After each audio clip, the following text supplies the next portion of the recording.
Chào mừng tất cả mọi người đến với kênh Thanh Minh Review. Nếu mọi người thấy hay thì cho mình xin một like, một chia sẻ và đừng quên ấn chuông thông báo để xem chấp mới nhất sớm nhất nhé. Các thí sinh có mặt trong ký túc hoàn toàn bị làm cho đứng hình bởi cảnh tượng trước mắt. Một tên đầu đinh bầm dập, mặt mũi máu me loang lổ, máu chảy xuống khắp người, đang bị một thiếu niên có vẻ mặt tưởng chừng vô hại nhưng sức mạnh không thể cân đo đong đếm kéo lê từng bậc thang. Đó chẳng phải là liêm giai của Chu Cốc sao? Trong mắt các thí sinh khác, Mênh không hề mờ nhạt. Cậu chính là kẻ đã chế ngự 3 đại môn phái mà không hề bị thương, rồi còn đứng đầu ở vòng 1 và vòng 2.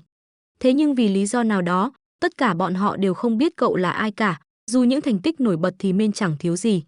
Tuy nhiên, Mênh không quan tâm tới những lời bàn tán. Điều anh quan tâm bây giờ là cái tên đầu chọc mà anh đang kéo lê khắp trốn kia, hắn đã đạt đến cảnh giới tuyệt đỉnh. Nhưng tại sao hắn lại yếu như vậy chứ? Thanh Linh từ trong hình nhân lên tiếng giải thích rằng không phải tên liêm giai này yếu, mà là do Mênh đã mạnh lên quá nhanh. Cậu mạnh lên không theo lẽ thông thường của người khác nên cảm nhận không hề rõ ràng. Đấy cũng chính là lý do mà liêm giai chỉ có thể cảm nhận nội công của cậu ở mức nhất lưu. Mộc Kính Vân cứ thế kéo lê tên đầu chọc đi bêu rếu khắp sảnh, khiến tất cả những người có mặt không khỏi hoảng sợ mà lùi lại vài bước. Quay lại vấn đề quan trọng, Thanh Linh cất tiếng giải thích về thứ tự cấp bậc võ công trong giang hồ. Các cấp bậc cảnh giới được giải thích như sau: thấp nhất là tam lưu, cao hơn là nhị lưu, kế tiếp là nhất lưu. Thông thường, hầu hết các võ giả đều dừng chân cả đời ở cảnh giới này, chẳng thể tiến xa hơn. Tuy nhiên, trong số đó, những kẻ sở hữu thiên tư xuất chúng có thể phá vỡ giới hạn, bước vào cảnh giới tuyệt đỉnh. Cảnh giới này lại được chia thành 3 bậc: sơ nhập, viên mãn và cực hạn. Nhưng chưa dừng lại ở đó, nếu có thể tiếp tục lĩnh ngộ và vượt qua ranh giới cuối cùng, họ sẽ chạm tới cảnh giới siêu tuyệt đỉnh, nơi chỉ những thiên tài chân chính mới đạt tới. Chẳng hạn, trang chủ của Nhiên Mộc Kiếm Trang hiện đã bước vào siêu tuyệt đỉnh, dù chỉ ở mức sơ nhập. Cần nhớ, cùng một cảnh giới không đồng nghĩa với cùng một đẳng cấp giữa sơ nhập và cực hạn của siêu tuyệt đỉnh là khoảng cách tựa trời cao vực thẳm. Trong số những kẻ mà cậu từng đối mặt, Minh Đao Vương và Cốc Chủ là những người hiếm hoi đạt đến cực hạn của siêu tuyệt đỉnh. Thế nhưng, điều đó chẳng mảy may khiến cậu bận tâm. Thứ cậu thật sự muốn biết là liệu có một cảnh giới nào vượt xa hơn nữa. Thanh Linh nhẹ nhàng lên tiếng, phá vỡ dòng suy nghĩ của cậu, hóa cảnh cảnh giới của những tồn tại siêu việt, vượt qua mọi giới hạn của con người. Đạt đến cấp độ ấy, người ta có thể phân chia núi sông, rời chuyển biển cả, tựa như thần thoại. Nghe đến đây, cậu chỉ im lặng quay người, ánh mắt sâu thẳm ánh lên những suy tư khó đoán.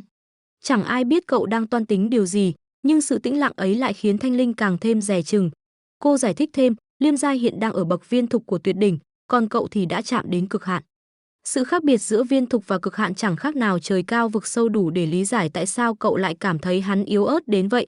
Dù vậy, Thanh Linh vẫn nhắc nhở cậu, đừng bao giờ khinh suất. Mênh im lặng trong giây lát rồi cất tiếng hỏi, thế Thanh Linh lúc trước đang ở cảnh giới nào vậy? Một câu hỏi tuy đơn giản nhưng lại khiến cô vô cùng ngỡ ngàng, đôi mắt ánh lên sự sầu bi khó tả. Chuyện đó, bây giờ cậu chưa nên biết, cứ từ từ mà lĩnh ngộ. Nghe thấy vậy, Mênh chán chường đáp, cô vẫn luôn lãng tránh khi nhắc về những chuyện trong quá khứ nhỉ. Mênh hờ hững mở cửa, lạnh lùng ném tên đầu đinh xuống đất, khép lại mọi chuyện trước đó, giờ thì chúng ta bàn chuyện quan trọng thôi nhỉ. Cậu ngồi xuống nhìn thẳng về phía tên liêm giai với đầy hứng thú, một tên vô dụng thì cũng có lợi ích cho mình đúng không? Một lát sau, liêm giai chậm rãi mở mắt, khuôn mặt bầm dập của hắn phản chiếu sự đau đớn không lời. Nhưng điều kinh hoàng hơn cả là thứ đang chờ đợi hắn khi tỉnh dậy, con quỷ đã từng đánh hắn thừa sống thiếu chết. Một cơn ác mộng mà giờ đây hắn không thể thoát khỏi. Liêm giai theo phản xạ lùi về phía sau khi nhìn thấy Mênh, hắn chửi rằng Mênh là đồ khốn khi dám dùng công sơn độc trong trận đấu, thật quá bỉ ổi. Đáp lại, Mênh chỉ mở to đôi mắt ngây thơ đầy tò mò, hỏi rằng sơn công độc là gì, vì anh thậm chí còn chẳng biết đến thứ đó.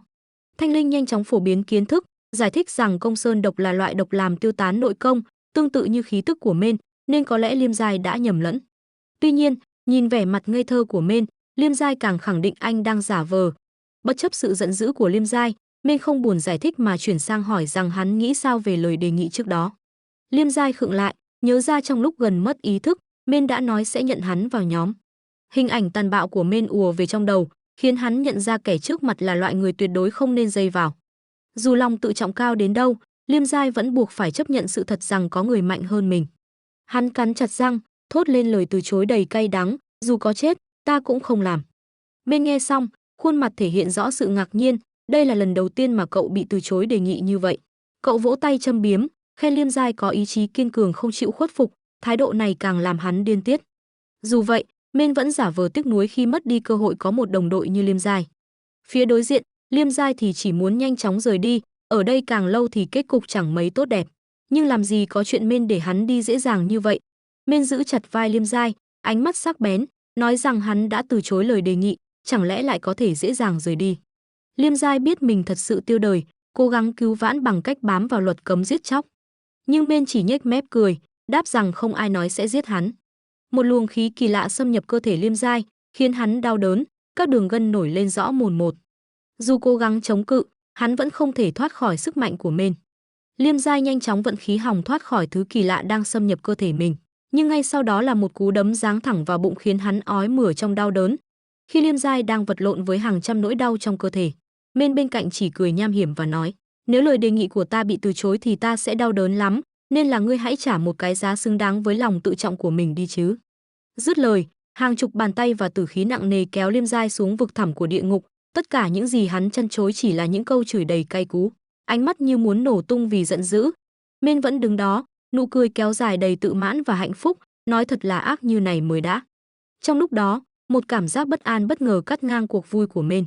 Anh quay lại, ánh mắt tập trung về phía cánh cửa, hỏi rằng kẻ đang hiện diện ở đó là ai, dù hành động có nhẹ nhàng đến đâu cũng không thể qua mắt được cậu. "Ta là Mặc Hà Lang, của Mạo Hoa Phòng." Từ bên ngoài, một giọng nữ truyền vào. Nghe thấy cái tên này, ký ức của Mên dần hiện lên hình ảnh một cô gái người suýt bị rơi vào bụng con lợn khổng lồ ngày trước. Mên nhìn sang phía đó, ánh mắt thoáng chút tiếc nuối, trước khi Mên cưỡng thu hồi oán linh. Cơ thể Liêm Giai bỗng vặn vẹo bất thường, kèm theo tiếng răng rắc của xương, nhưng chỉ trong giây lát, hắn đã trở lại bình thường. Mặc dù đôi mắt nhắm nghiền và hành xử khác lạ, Mên tạm thời giấu đi tình trạng này và yên tâm cho phép Mặc Hà Lang bước vào. Mặc Hà Lang cẩn thận mở cửa, bước vào phòng. Cô là một thiếu nữ xinh đẹp, thuần khiết, mặc dù mái tóc ngắn và đôi tay đã từng nhúng vào việc giết chóc. Khi bước vào, cô lộ rõ vẻ bất ngờ xen lẫn đề phòng. Mên nhận ra ánh mắt cô tập trung vào Liêm Giai giả trước mặt nên giả vờ không có gì, vui vẻ giới thiệu rằng chính anh đã mời hắn vào nhóm. Mên tin rằng điều này sẽ lừa được tất cả, trừ Mặc Hà Lang. Khuôn mặt Mặc Hà Lang tối sầm lại, nhận ra người trước mặt không phải là Liêm Giai thật. Mên bất ngờ khi cô có thể nhận ra điều này dễ dàng.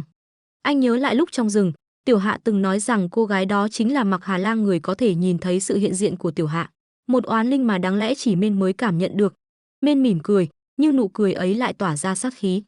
Mặc Hà Lang ngay lập tức nhận ra điều bất thường và đưa cơ thể về tư thế phòng thủ. Tuy nhiên, liệu cô có thể làm gì không?